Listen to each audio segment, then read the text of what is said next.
नमस्कार स्टूडेंट्स। पिछले video lecture के दौरान हमने ग्लाइकोलाइसिस की स्टडी की थी। वहाँ पर हमने ग्लाइकोलाइसिस को कंप्लीट कर लिया था तथा ग्लाइकोलाइसिस में ग्लूकोज के विखंडन से या ग्लूकोज का ऑक्सीजन या ऑक्सीजन की उपस्थिति या अनुपस्थिति में हमने वहाँ पर पायरुविक एसिड का फॉर्मेशन कर लिया था। और हमने यह भी देखा था कि जो ग्लाइकोलाइसिस थी वह वायवीय एंड अवायवीय शोषण में समान रूप से चलती है, मतलब इसमें ऑक्सीजन की आवश्यकता नहीं होती। और वहाँ पर ग्लूकोज के विखंडन से पायरुविक अम्ल का हमने निर्माण कर लिया था। अब जो ये पायरुविक अम्ल होता है ये वायवीय शोषण के अंतर्गत भी जा सकता है या अवायवीय शोषण के अंतर्गत भी जा सकता है। मतलब पायरुविक एसिड का वायवीय विघटन भी हो सकता है, अवायवीय या ऑक्सीजन की अनुपस्थिति में विघटन भी हो सकता है, जिसे अवायवीय शोषण कहते हैं। और हमने यह भी देखा था कि पायरुविक एसिड से कभी कभी एमिनो अम्ल का निर्माण भी हो सकता है, जिसे पायरुविक एसिड से एलानिन एमिनो अम्ल का निर्माण होता है। वैसे ग्लाइकोलाइसिस में हमने एक पॉइंट डिस्कस किया था, वहां पर हमने ये लिखा था कैटाबोलिक डीसिंथेसिस। कैटाबोलिक डीसिंथेसिस मतलब ग्लाइकोलाइसिस के दौरान कुछ ना कुछ जो पदार्थ है जैसे प्रोटीन है या एमिनो अम्ल है उनका वापस से क्या हो रहा है, निर्माण हो रहा है। इसे क्या कहता है, कैटाबोलिक डीसिंथेसिस कहा था या ऑक्सीडेटिव एनाबॉलिज्म। ऑक्सीडेटिव एनाबॉलिज्म कहा था। मतलब शोषण की प्रक्रिया के दौरान क्या हो रहा है, कुछ नए पदार्थों का निर्माण हो रहा है, इसे क्या कहते हैं, ऑक्सीडेटिव एनाबॉलिज्म कहा जाता है। जैसे हमने ग्लाइकोलाइसिस में देखा था, ग्लाइकोलाइसिस का जो ग्लाइकोग्लिसरेडियाइड है उससे एमिनो अम्ल का जैसे सीरीन है इनका निर्माण हो सकता है। पायरुविक एसिड से एलानिन एमिनो अम्ल बन सकता है। और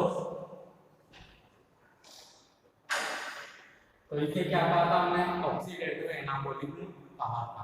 आज का हमारा जो टॉपिक होगा वो होगा हेड ऑफ पायरुविक एसिड।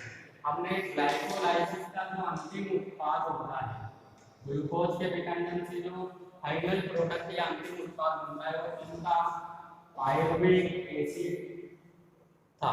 अब जो ये पायरुविक एसिड है ये कौन कौन सी रिएक्शन में या कौन कौन से शोषण में प्रवेश कर सकता है, इसका हमें फेट या इसका भविष्य देखना है या इसकी नियति देखनी है। भैया कौन कौन सी रिएक्शन के अंतर्गत जा सकता है। अब ये ऑक्सीजन की उपलब्धता एवं अनुपलब्धता पर डिपेंड करता है। पायरुविक एसिड वायवीय शोषण के अंतर्गत जाएगा या अवायवीय शोषण के अंतर्गत जाएगा। तो पायरुविक एसिड से क्या क्या बन सकता है या कौन कौन से शोषण में यह एंटर कर सकता है, तो आज हमें यह डिस्कस करना है। तो पायरुविक एसिड का जो विघटन होता है वह ऑक्सीजन की उपस्थिति या अनुपस्थिति में 4 परिपथों से संपन्न हो सकता है। तो इसका जो फर्स्ट परिपथ है वह है एल्कोहलिक फर्मेंटेशन। एल्कोहलिक फर्मेंटेशन या एल्कोहलिक किण्वन।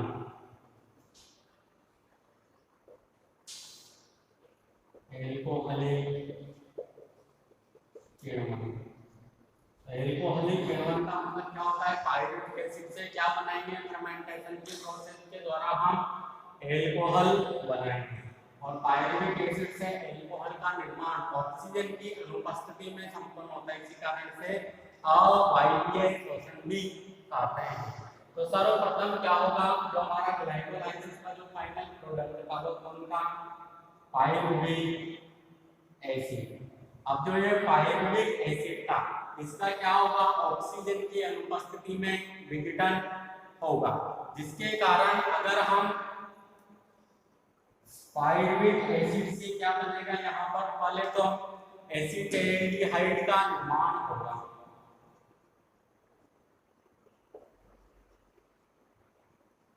प्लस CO2 बनेगा, और वह भी कौन सी, pyruvate acid decarboxylase enzyme की उपस्थिति में। Pyruvate acid decarboxylase enzyme की उपस्थिति में पहले तो क्या होगा, pyruvate acid decarboxylase enzyme की उपस्थिति में किसमें कन्वर्ट होगा, एसिटेल्डिहाइड में कन्वर्ट होगा। फिर इस एसिटेल्डिहाइड का क्या होगा,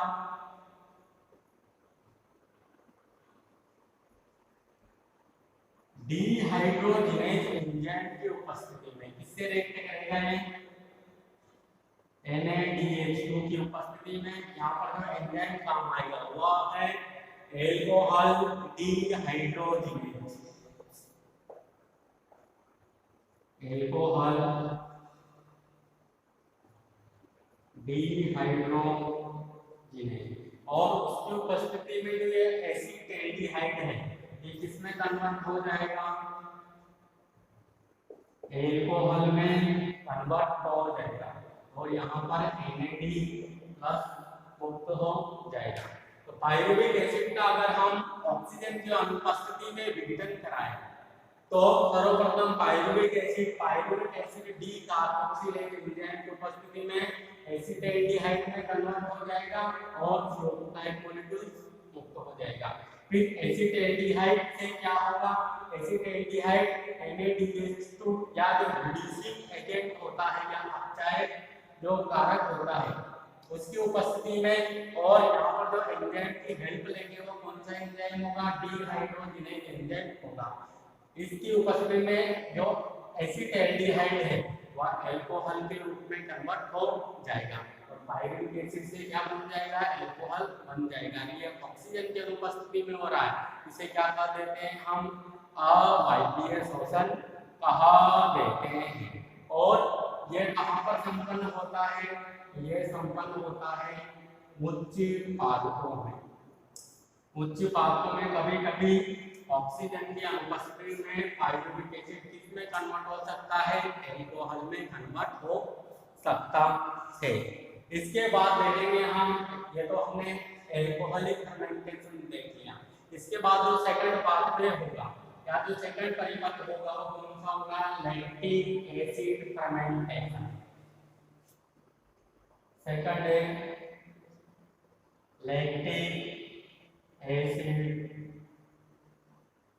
फर्मेंटेशन, और फर्मेंटेशन का मतलब जानते हुए आप, अवायवीय शोषण नहीं होता है। यहाँ पर भी हम पायरुवेट एसिड का अवायवीय विघटन करके उसे किसमें कन्वर्ट कर देंगे, लैक्टिक एसिड में कन्वर्ट कर देंगे।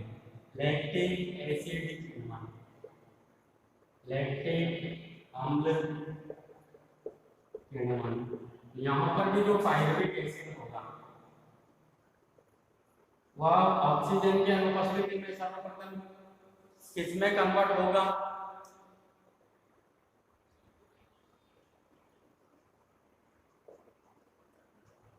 कौन सा एंजाइम काम आएगा यहाँ पर, lactic acid dehydrogenase, lactic acid dehydrogenase. और पायरुवेट एसिड किसमें कन्वर्ट हो जाएगा, यहाँ पर लैक्टिक एसिड में कन्वर्ट हो जाएगा, और यहाँ पर क्या बन जाएगा, इधर NAD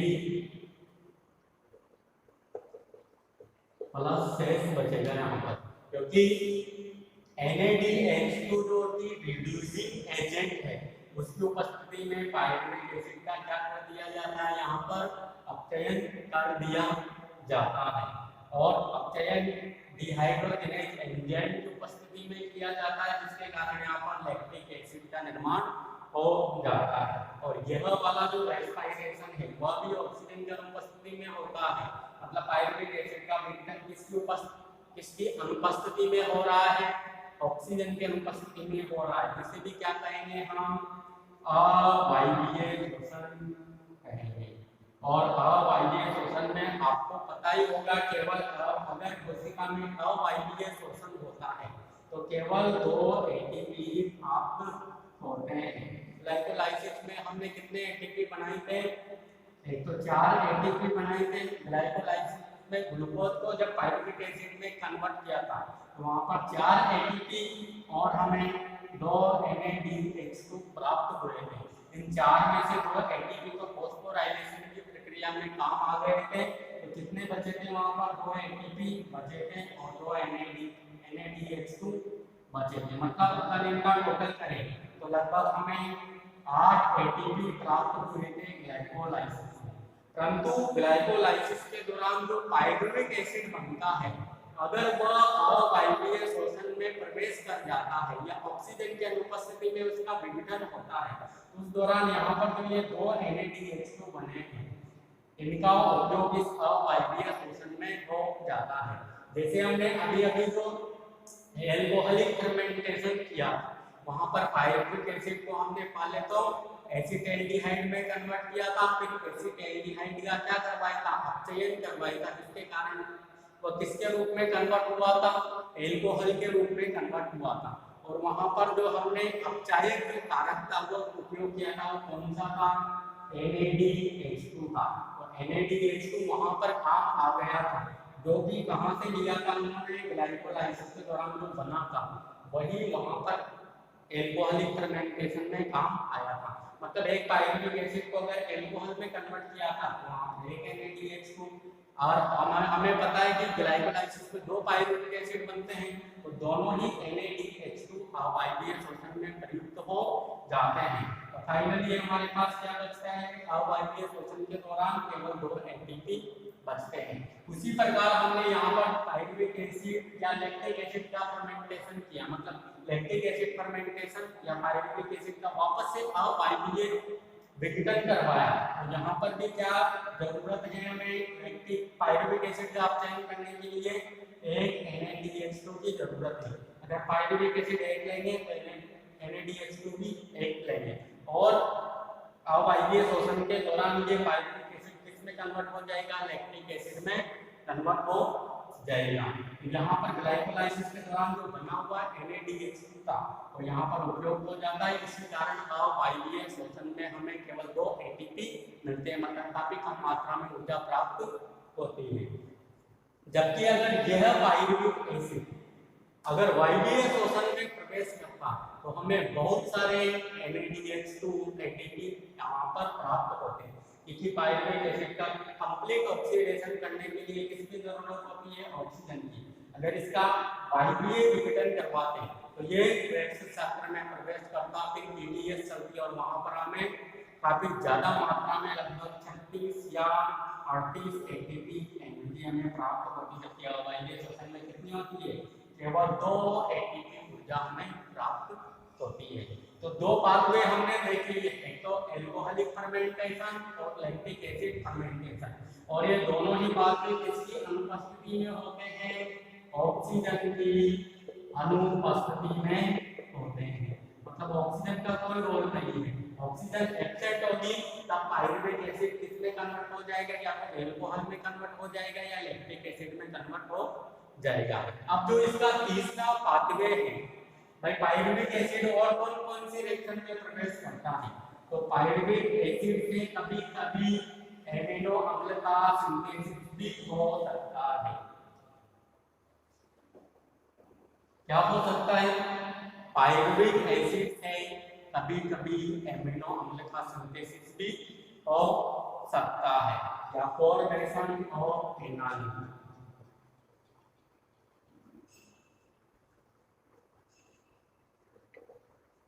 या एलानिन अमीनो अम्ल का निर्माण।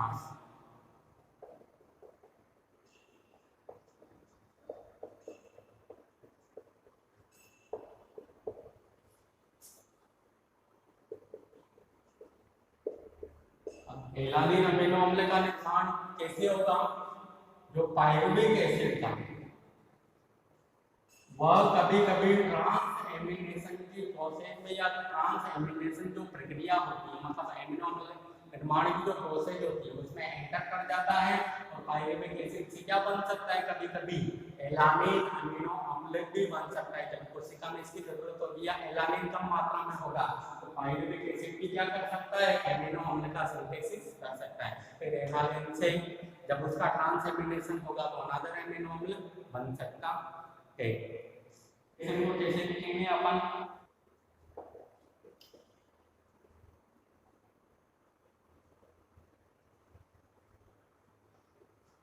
पाइरुविक एसिड प्लस ग्लूटामेट, इससे क्या बन सकता है, एलानिन नामक अमीनो अम्ल बन सकता है और साथ में क्या बनेगा, अल्फा कीटो ग्लूटेनिक एसिड बनेगा। तो जो पाइरुविक एसिड है वो कभी कभी एमिनो अम्ल का संश्लेषण भी कर सकता है और उसमें कई ट्रांसएमिनेशन जैसी प्रक्रियाएं या ट्रांसएमिनेशन सभी क्रियाएं संपन्न होती हैं। क्या होगा, पाइरुविक एसिड जब ग्लूटामेट जो कि अमीनो अम्ल होता है उससे रिएक्ट करेगा तो पाइरुविक एसिड किसमें कन्वर्ट हो जाएगा, एलानिन में कन्वर्ट हो जाएगा और जो ग्लूटामेट है वह अल्फा कीटो ग्लूटेनिक एसिड में कन्वर्ट हो जाएगा। और अल्फा कीटो ग्लूटेनिक एसिड क्या है, क्रेब्स चक्र का एक मध्यवर्ती या इंटरमीडिएट कंपाउंड होता है जो कि क्रेब्स चक्र में भी प्रवेश कर सकता है। तो तीन देख लिए हमने, तीन पॉइंट या तीन परिणाम देख लिए, एक तो एल्कोहलिक फर्मेंटेशन, एक लैक्टिक एसिड फर्मेंटेशन और थर्ड है फॉर्मेशन ऑफ एलानिन। अब ये ऊपर के दोनों तो क्या थे, ऑक्सीजन की अनुपस्थिति में हो रहे हैं और फॉर्मेशन ऑफ एलानिन तो कभी भी हो सकता है, मतलब ज्यादातर ऑक्सीजन की उपस्थिति में ही चलता है। अब फोर्थ पॉइंट क्या है या फोर्थ परिणाम क्या है, पाइरुविक एसिड का ऑक्सीजन की उपस्थिति में विघटन। पाइरुविक एसिड का वायवीय विघटन या ऑक्सीजन की विघटन।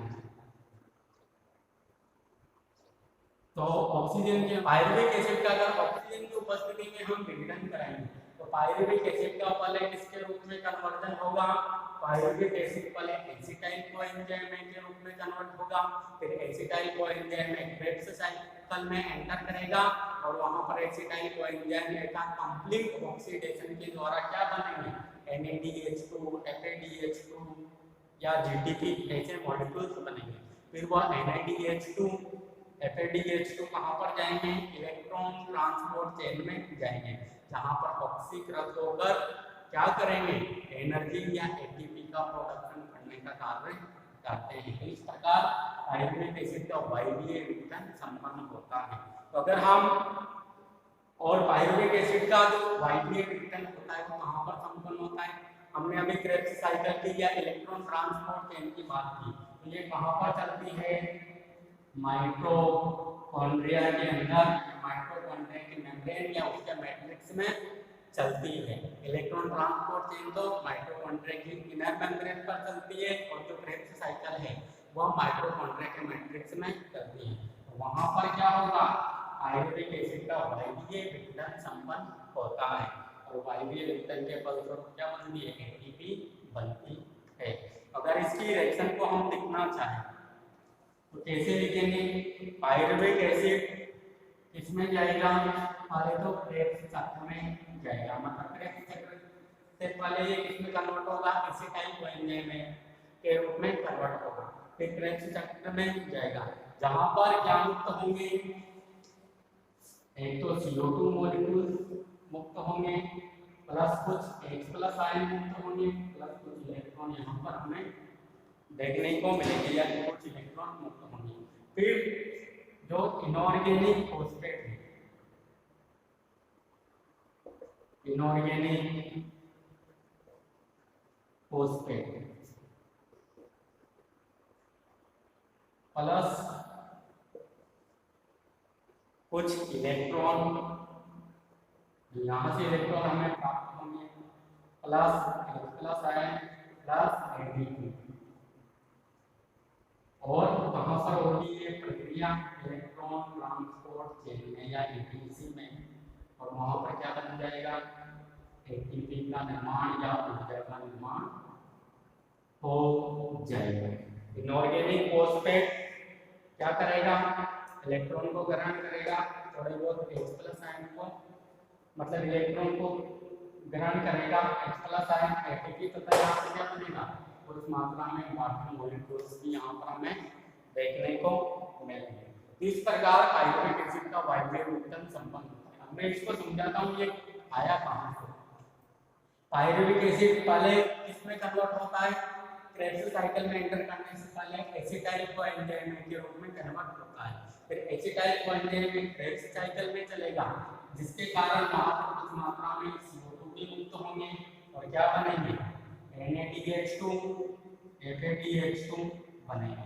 फिर मतलब हम यहाँ पर हमने जो एसिटाइल कोएंजाइम था इनसे क्या निकाल लिए, H+ और इलेक्ट्रॉन निकाल लिए, जो कि पहले तो किसके पास चले जाते हैं, NaDH2 FADH2 के साथ चले जाते हैं। फिर इन NaDH2 से FADH2 से वापस H+ और इलेक्ट्रॉन मुक्त होते हैं और ये किसमें चलते हैं, इलेक्ट्रॉन ट्रांसपोर्ट चेन में या इलेक्ट्रॉन ट्रांसपोर्ट सिस्टम में करते हैं। और H+ आयन वहां पर परमाणुता का फॉर्मेशन या परमाणुता को बनाए रखने का कार्य करते हैं। फिर जो ये इलेक्ट्रॉन है, इलेक्ट्रॉन जब गमन करते हैं तो उस गमन के दौरान कितनी एनर्जी वहां पर एक साइटोक्रोम से दूसरे साइटोक्रोम पर जाते हैं, तो वहां पर कितनी एनर्जी बनती है कि वह एक इनऑर्गेनिक फॉस्फेट को किससे जोड़ देती है, एडीपी से जोड़ देती है, जिसके कारण एटीपी का फॉर्मेशन हो जाता है और वहां पर जो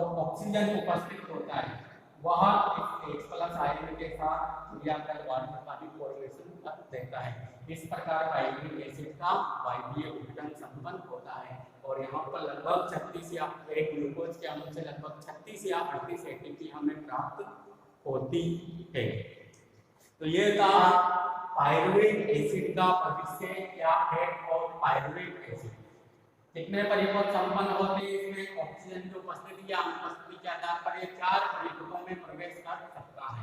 एक तो एल्कोहलिक फर्मेंटेशन, यहाँ पर एल्कोहल का निर्माण कर देंगे, वो भी किसकी उपस्थिति, किसकी अनुपस्थिति में, ऑक्सीजन की अनुपस्थिति में एल्कोहल यहाँ पर बन जाएगा।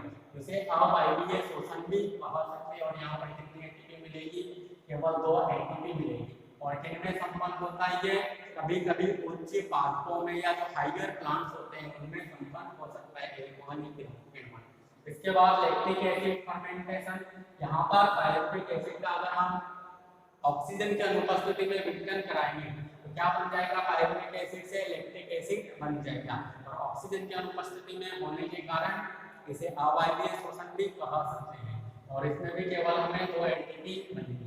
और यह प्रक्रिया कहाँ पर संपन्न होती है, जो हमारी जो मांसपेशियां होती है, क्योंकि प्लांट्स में लैक्टिक एसिड फर्मेंटेशन सामान्यतः देखने को नहीं मिलता, केवल जो कुछ एनिमल्स होते हैं उनमें शोषण की यह प्रक्रिया भी हो सकती है, जिसे मांसपेशियों में कभी कभी लैक्टिक एसिड बन सकता है। उसी प्रकार पायरुविक एसिड से कभी कभी एमिनो अम्ल का सिंथेसिस भी हो सकता है और इसमें कई ट्रांसएमिनेशन प्रक्रियाएं भाग लेती हैं, जिसके कारण पायरुविक एसिड जब ग्लूटामेट से क्रिया करता है तो एलानिन बनता है और साथ में अल्फा केटोग्लूटामिक एसिड भी बनता है। तो एमिनो अम्ल का सिंथेसिस भी हो सकता है। इसके बाद यह तो ऑक्सीजन की अनुपस्थिति में था, ये भी और ये दोनों ऑक्सीजन की उपस्थिति में होते हैं। पायरुविक एसिड का अगर वायवीय विघटन कराएंगे तो पायरुविक एसिड वाले एसिटाइल कोएंजाइम में जाएगा, जहां पर इसका पूर्ण अपघटन होता है। और पूर्ण अपघटन होने के पश्चात वहां पर क्या बनते हैं, NaDH2 FADH2 बनते हैं, जिनके H+ आयन और इलेक्ट्रॉन को इलेक्ट्रॉन ट्रांसपोर्ट चेन में गमन करवाकर इनऑर्गेनिक फॉस्फेट को एडीपी से जोड़ दिया जाता है और एटीपी का प्रोडक्शन कर लिया जाता है। और साथ में H+ आयन का ऑक्सीजन से क्या बना दिया जाता है, वाटर बना दिया जाता है। तो इस प्रकार पायरुविक एसिड का वायवीय विघटन संपन्न होता है। तो ये था पायरुविक एसिड का भविष्य या फेट ऑफ पायरुविक एसिड। अब इसके बाद हम देखेंगे जो ये पायरुविक एसिड है इसका एसिटाइल और एंजाइम A के रूप में परिवर्तन कैसे होता है या कौन-कौन सी रिएक्शन यहाँ पर संपन्न होती है, इनको हम स्टडी करेंगे। तो हमारा जो अगला पॉइंट होगा वो होगा पायरुविक एसिड का एसिटाइल और एंजाइम A के रूप में परिवर्तन या एसिटाइल और एंजाइम A का निर्माण। ये किसमें संपन्न होता है, ये साइटोप्लाज्म में ही या कोशिका द्रव्य में ही संपन्न होता है। फिर एसिटाइल को एंजाइम के बनने के पश्चात वो माइटोकॉन्ड्रिया में प्रवेश कर जाता है, जहाँ पर क्रेब्स साइकिल संपन्न होती है। अगर हम वायवीय कोशिका की बात करें या एरोबिक सेल्स की बात करें, तो वहाँ पर जो एटीपी का जो प्रोडक्शन काफ़ी एफिशिएंटली तरीके से किया जाता है, वो किसके द्वारा किया जाता है?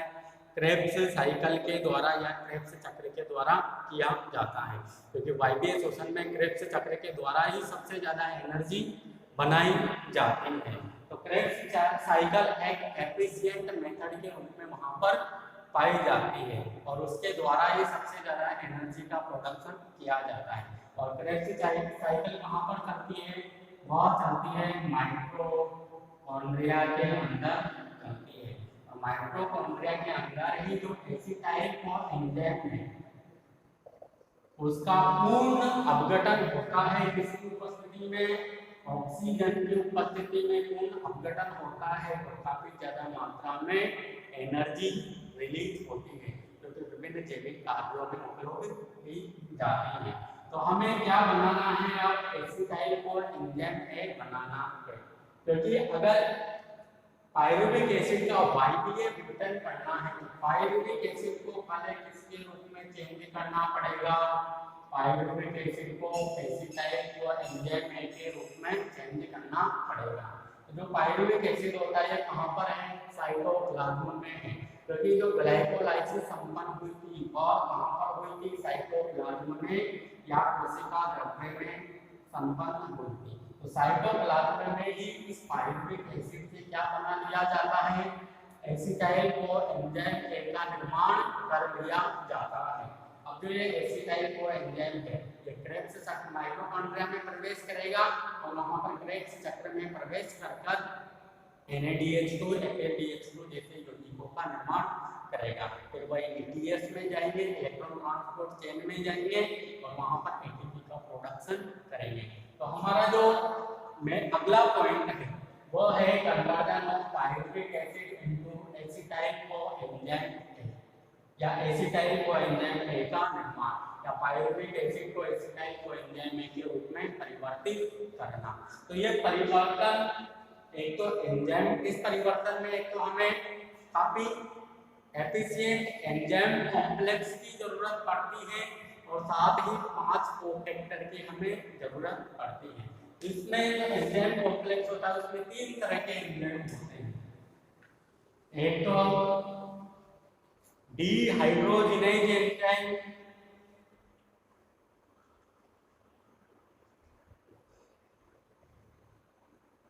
एक transferase enzyme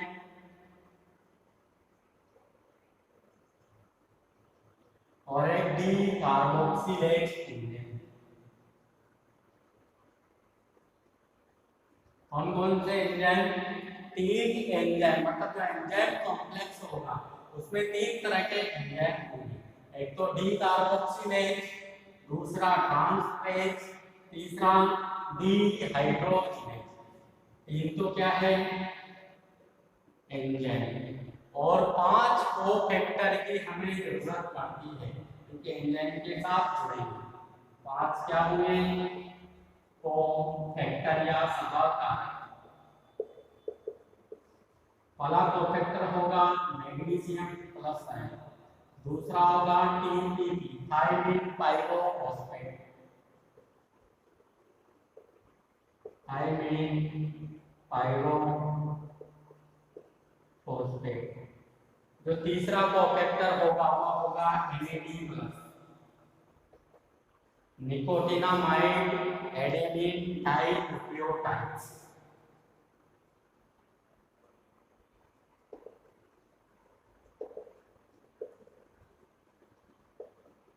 dinucleotide, nicotinamide adenine dinucleotide या NAD+ कोफैक्टर। इसके बाद जो अगला कोफैक्टर होगा वह होगा कोएंजाइम और एक है लिपोइक एसिड। तो 5 तो हमें क्या चाहिए, कोफैक्टर चाहिए और एक एंजाइम कॉम्प्लेक्स चाहिए जिसमें 3 एंजाइम होंगे और इन सभी की हेल्प से जो पाइरुविक एसिड है वह एसिटाइल को एंजाइम के रूप में कन्वर्ट हो जाता है।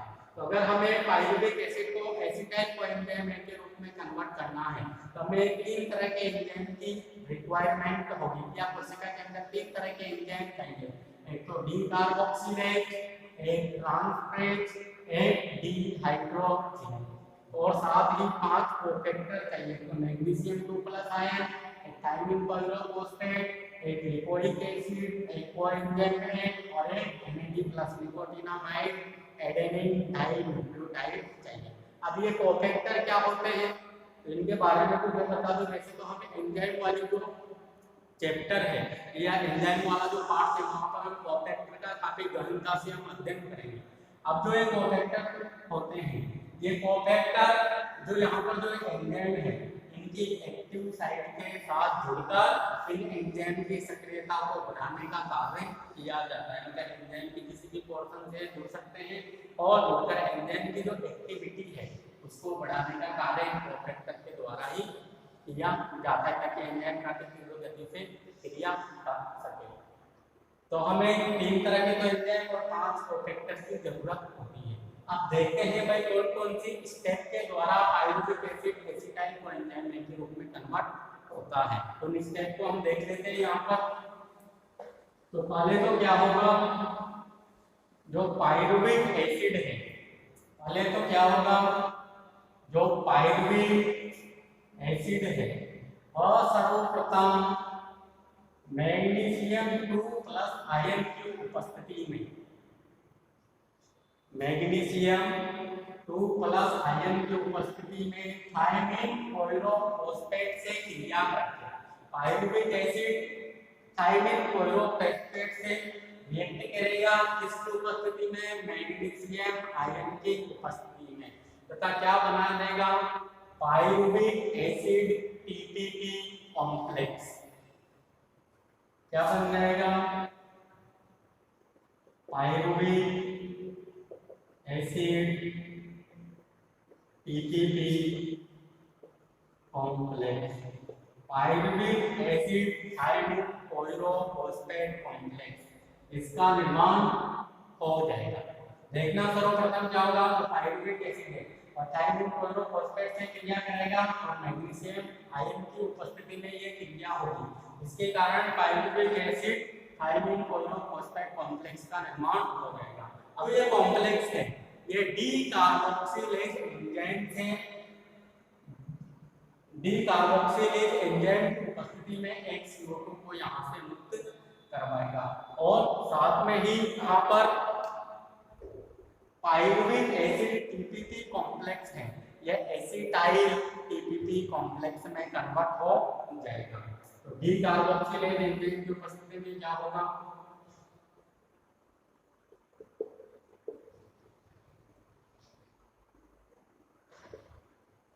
जो यहाँ पर पाइरुविक एसिड TPP कॉम्प्लेक्स है, यह एसिटाइल TPP कॉम्प्लेक्स में कन्वर्ट हो जाएगा।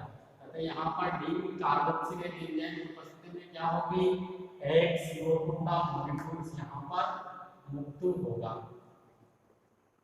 फिर जो ये एसिटाइल TPP कॉम्प्लेक्स है, ये आगे जाकर लिपोइक एसिड से क्रिया करेगा। किससे क्रिया करेगा,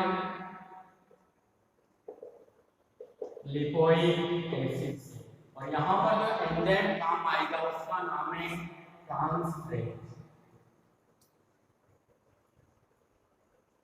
तो जो एसिटाइल TPP कॉम्प्लेक्स है, ये ट्रांसफरेज एंजाइम की उपस्थिति में लिपोइक एसिड से क्रिया करके एसिटाइल हाइड्रोलिपोइड में कन्वर्ट हो जाता है। इसमें कन्वर्ट हो जाएगा, एसिटाइल हाइड्रो लिपोइड में कन्वर्ट हो जाएगा। और साथ ही यहाँ पर जो एक थायमिन पॉलीफॉस्फेट जुड़ा हुआ है, ये यहाँ से मुक्त हो जाएगा और यहाँ से मुक्त होकर कहाँ पर चला जाता है, वापस जाकर जुड़ने का कार्य करता है। यहाँ से भी ये रिलीज हो जाएगा और वापस से पायरुविक एसिड से जाकर जुड़ जाएगा और पायरुविक एसिड को वापस से पायरुविक एसिड टीपीपी कॉम्प्लेक्स फिर एसिटाइल टीपीपी कॉम्प्लेक्स में कन्वर्ट करने का कार्य करता है। अब यहाँ पर जो एसिटाइल हाइड्रोलिपोइड है ये फिर आगे जाकर कैसे क्रिया करेगा, को एंजाइम ऐसे क्रिया करेगा और यहाँ पर जो एंजाइम काम आएगा उसका नाम है डीहाइड्रोजिनेज।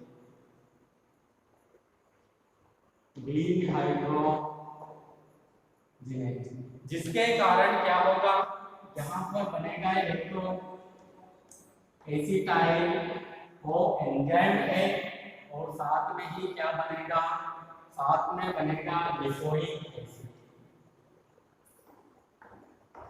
और यहाँ पर जो ये लिपोइक एसिड बना है ये किस फॉर्म में रहेगा, ये अपचयित फॉर्म में हमें यहाँ पर प्राप्त होगा या रिड्यूस फॉर्म में प्राप्त होगा।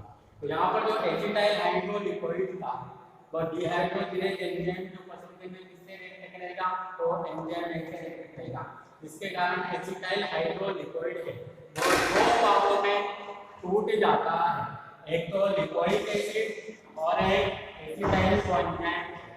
यहाँ पर जो एक एसिटाइल कोएंजाइम है यही तो क्या है, हमारा फाइनल प्रोडक्ट है जो कि कहाँ पर जाएगा, माइटोकॉन्ड्रिया में जाएगा। और जो यहाँ पर लिपोइक एसिड है ये किस फॉर्म में हमें प्राप्त हुआ है, यहाँ पर रिड्यूस या अपचयित फॉर्म में प्राप्त हुआ है।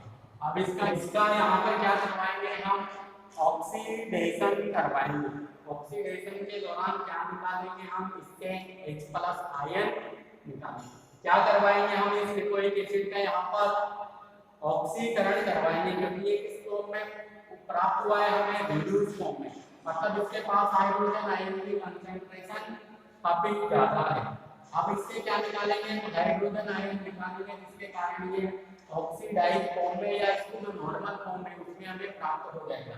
यहाँ पर NAD+ का उपयोग करते हुए यहाँ से क्या निकाल लेंगे, H+ आयन यहाँ से निकाल लेंगे, जिसके कारण जो लिपोइक एसिड है वो हमें नॉर्मल फॉर्म में प्राप्त हो जाएगा। और यहाँ पर जो लिपोइक एसिड मुक्त हुआ है ये वापस से एसिटाइल टीपीपी कॉम्प्लेक्स के साथ ट्रांसफरेज एंजाइम की उपस्थिति में अभिक्रिया कर एसिटाइल हाइड्रोलिपोइड का निर्माण करने का कार्य करता है। इस प्रकार हम पायरुविक एसिड को एसिटाइल कोएंजाइम के रूप में कन्वर्ट कर सकते हैं। तो दोबारा से देखना, सर्वप्रथम पायरुविक एसिड थायमिन क्लोरोफॉस्फेट से क्रिया करता है किसकी उपस्थिति में, मैग्नीशियम आयन की उपस्थिति में। तो क्या बनता है, पायरुविक एसिड टीपीपी कॉम्प्लेक्स। फिर इस पायरुविक एसिड टीपीपी कॉम्प्लेक्स का डीकार्बोक्सिलेज एंजाइम की उपस्थिति में इससे H2O मुक्त होता है, जिसके कारण pyruvic acid TPP complex acetyl TPP complex में कन्वर्ट हो जाता है।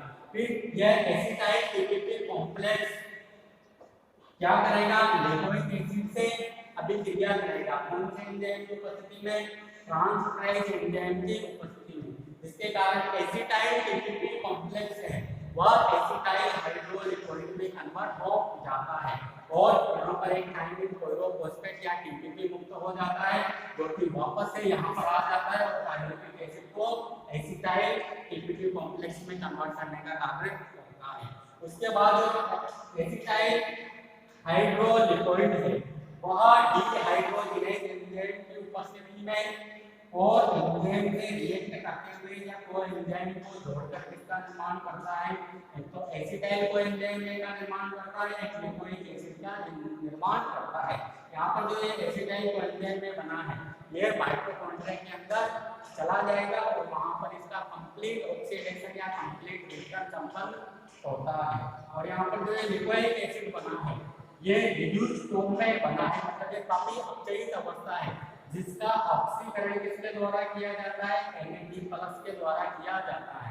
NAD+ इसका ऑक्सीकरण कर देगा, इसका यहाँ पर क्या करवा देगा, अपचयन करवा देगा, जिसके कारण lipoic acid normal lipoic acid में कन्वर्ट हो जाता है और ये वापस से यहाँ पर आ जाता है जो एसिटाइल टीपीपी कॉम्प्लेक्स को एसिटाइल हाइड्रोलिपोइड में कन्वर्ट करने का कार्य करता है। तो यहाँ पर हमें बहुत सारे कोफैक्टर की पुनः प्राप्ति भी होती है। तो यहाँ पर देख लिया आपने कितने तो एंजाइम चाहिए हमें, यहाँ पर 3 तो एंजाइम चाहिए, एक तो डी कार्बोक्सिलेज, ट्रांसफरेज और डी हाइड्रोजनेज, और 5 कोफैक्टर हमें चाहिए, एक तो मैग्नीशियम आयन, दूसरा थायमिन क्लोरोफॉस्फेट, तीसरा लिपोइक एसिड, चौथा ओ एंजाइम, और पांचवा NAD plus nicotinamide adenine dinucleotide phosphate. तो यहाँ पर हमने एक्सिटाइल एंजाइम में प्राप्त कर लिया। अब इसको माइटोकॉन्ड्रिया में हम एंटर करवा देंगे और वहां पर एक क्रेब्स साइकिल की प्रोसेस में जाएगा जहां पर NADH2 FADH2 जैसे अणु बनाएगा। किसके द्वारा? इसके कंप्लीट ऑक्सीडेशन के द्वारा। तो इसका अध्ययन या क्रेब्स साइकिल का अध्ययन हम अगले वीडियो लेक्चर के अंदर करेंगे। अभी के लिए थैंक यू, और मैं